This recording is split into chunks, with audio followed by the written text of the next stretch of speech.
C'était il y a longtemps, bien avant ma naissance. Les enfants descendaient dans la mine, parfois dès l'âge de 6 ans. De petits enfants dont la petitesse leur permettait de se faufiler dans les tailles étroites, là où les adultes ne pouvaient passer. Ils étaient les bons à tout faire des mineurs. Imagine, ils travaillaient 12 heures par jour dans une chaleur à peine supportable, dans des nuages de poussière noire, avec une très faible lumière. Des hurlements d'ouvriers, le bruit des machines, la peur constante d'un éboulement, d'un percement de poches d'eau, ou encore des coups de grisou. Ah, leur terreur! Les patrons étaient malins. Le salaire n'était pas journalier, mais proportionnel à la production. Et pour arrondir des fins de mois difficiles, mettre un peu plus de pain sur la table, un peu plus de beurre sur le pain. Parfois le dimanche ou les jours de fête, un morceau de jambon, un morceau de viande. Le pauvre mineur tentait à la sueur de son front de travailler toujours plus, d'abattre toujours plus de charbon. L'enfant, l'esclave qui approvisionnait, nettoyait, devait bien suivre. Il arrivait qu'à bout de force, il se fasse écraser par les wagonnets remplis de charbon, et l'air infâme de la mine tuait parfois les autres. Un salaire ne suffisait pas. Les enfants, comme leurs parents, devaient travailler dur pour gagner un sou. Chaque bouche devait se nourrir elle-même dès qu'elle le pouvait. Ah, c'était une autre époque. Heureusement que je n'ai pas connu. De mon temps, la vie était déjà moins rude. Je me souviens. La vieille Arlette, qui avait un caractère de cochon, tenait le seul café du village. Nous lui rendions parfois visite avant d'aller travailler au triage. On y allait juste pour parler avec les camarades et refaire le monde à notre façon.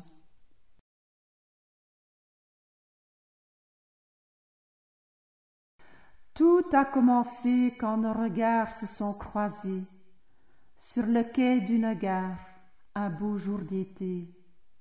Il a renversé mon cœur, l'a fait chavirer. Notre histoire est née malgré les préjugés. Par centaines, ils ont débarqué, du soleil plein la tête et du rire plein les yeux. En poche, un contrat miteux, soutiré par les chacals perfides et peu scrupuleux. Délaissant sa terre natale pour une bouchée de pain sale, à la fosse, obstinément il tint, afin de se poser sur mon sein. Ah, tout devint beau et merveilleux, même la mine des malheureux.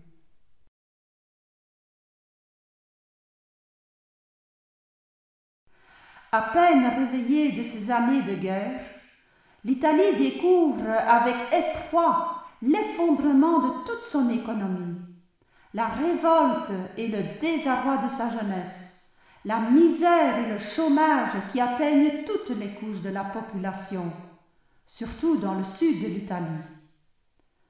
Au même moment, les patrons charbonniers de Belgique s'inquiètent de la précarité de la main-d'œuvre allemande, des prisonniers de guerre à qui il faudra bien rendre la liberté. Les mines regorgent de charbon. L'or noir ne compte plus assez de bras belges pour l'extraire. En juin 1946, les discussions entre l'Italie et la Belgique s'engagent. 50 000 travailleurs italiens sont échangés contre notre charbon. Ah, les pauvres! Ils ne savaient pas vraiment où ils allaient. Les campagnes publicitaires présentaient un visage très romantique de la vie des charbonnages. Nombreux sont ceux qui quittent leur soleil natal, les champs, les vignes, la vie au grand air, pour venir s'enfoncer dans les fosses. La mine, pour les mineurs belges, c'est leur pays, leur histoire. Pour les immigrés, c'était trouver l'Eldorado et ne pas crever sous les cieux bleus d'Italie. Plusieurs d'entre eux ne reverraient jamais plus la terre de leurs ancêtres. Le voyage entre Milan et Bruxelles durait près de 2 jours. De longs convois arrachaient à la péninsule des milliers d'hommes jeunes et solides, fatigués de l'attente trop longue, sobrement équipés, mais au cœur battant d'espoir. Les nouveaux arrivants ne se doutaient pas de ce qui les attendait. Logements minables dans des baraquements construits par les Allemands pour les prisonniers de guerre. Travail éprouvant, contrat imprescriptible. C'était la prison ou la fosse. Rien ne leur fut épargné. Le pauvre paysan avait fui la chaleur et la lumière, le soleil qui brûlait tout, terres et hommes, et il se retrouvait, soudain, à vivre dans une obscurité et une humidité constantes. Un choc terrible pour lui. Certains préféraient se couper un doigt pour ne plus descendre. La population belge se méfiait de ces hommes seuls qui, pour faire vivre leur famille restée au pays, vivaient chichement. On ne frayait pas avec les ritales.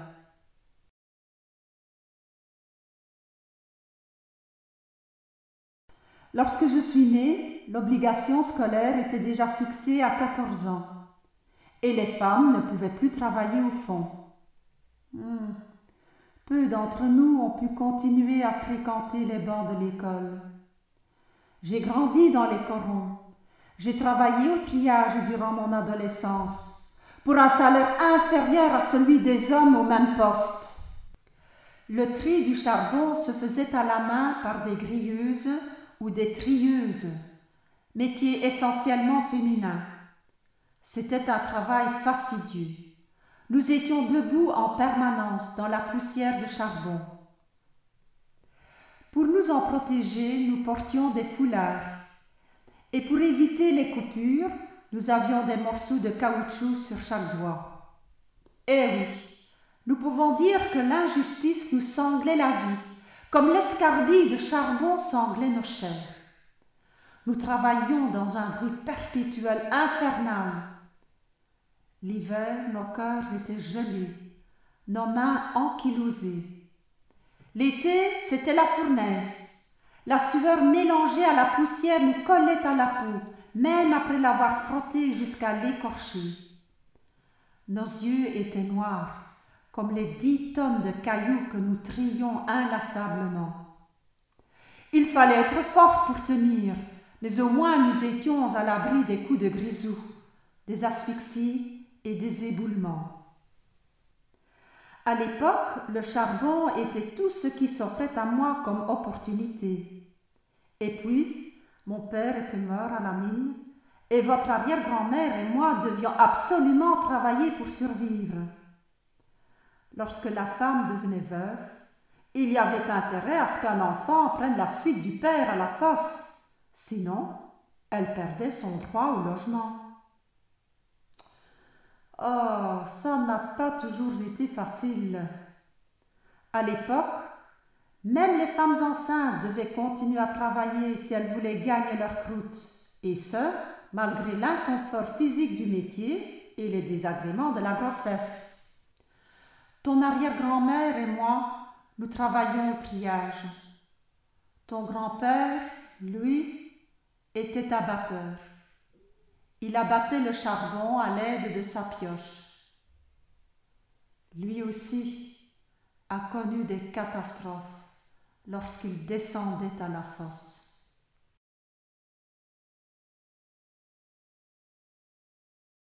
Il préférait se souvenir des bons moments que la vie lui a offerts. Le monde de la mine était un univers souterrain, assimilé aux ténèbres et à la mort, qui faisait du mineur un vivant en sursis. L'exploitation minière a sans nul doute été une des industries les plus mortifères. Je me souviens de cette catastrophe comme si c'était hier. Après des jours et des nuits d'espoir et d'efforts pour retrouver des survivants, j'entends encore le cri d'horreur d'un sauveteur italien. Tutti cadaveri, tous des cadavres. Suite à cette tragédie et aux nombreux mineurs qui y sont morts, beaucoup d'Italiens ont voulu retourner dans leur pays natal. Ils préféraient troquer leur salaire de misère contre la clarté du soleil. D'autres, comme votre grand-père, sont restés et ont fondé une famille, parfois avec des femmes belges comme moi. Ça n'a pas toujours été facile, parce que, comme je vous l'ai dit, les Italiens étaient mal vus. Ils étaient les étrangers qui venaient manger le pain des Belges.